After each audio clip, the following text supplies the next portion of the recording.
మనకు హాలిడేయా? నిన్నే చెప్పాను గదా! నాకు కంటిన్యూగా 3 డేస్ హాలిడేస్ వచ్చాయి. చిల్ అవ్వాలి అని చెప్పేసి.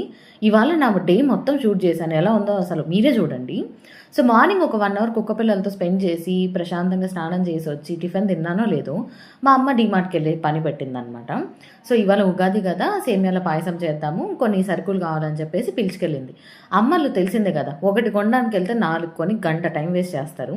సో, అలా ఇక్కడ మాకు చాలా టైం పట్టింది. ఆల్మోస్ట్ 1 అవర్, 1 ½ అవర్ అలా పట్టిందనమాట. సరే ఎలాగో వచ్చాం గదా అని చెప్పేసి మళ్ళీ కుక్క పిల్లలకి తెచ్చిన బిస్కెట్స్ అలా కొన్ని పెట్టేసి ప్రశాంతంగా ఫుడ్ అయితే తిన్నాను. తిన్న వెంటనే కనీసం ఒక గంటైనా పడుకుందాం అనుకునేసరికి వెంటనే ఒక క్లయింట్ కాల్ అనమాట. సో, ఎల్లుండి పండగ ఉంది కదా రంజాన్, నాకు ఇవాళ అపాయింట్మెంట్ కావాలి అని చెప్పేసి. సో, స్టాఫ్‌కి అసలు కాలే చేయలేదు. ఎందుకంటే హాలిడే కదా! వాళ్ళు ఫ్యామిలీతో ఉంటారని చెప్పేసి నేనే వెళ్ళి ఇంకా క్లయింట్ వచ్చే లోపల క్లీనింగ్ పని అంతా చేసుకొని కొంచెం పూజ చేసేసి, ఆ తర్వాత సర్వీస్ అంతా చేసి నైట్ ఇంటికొచ్చి తిని పడుకునేసరికి 11:30 అయిపోయింది. ఇది నా హాలిడే.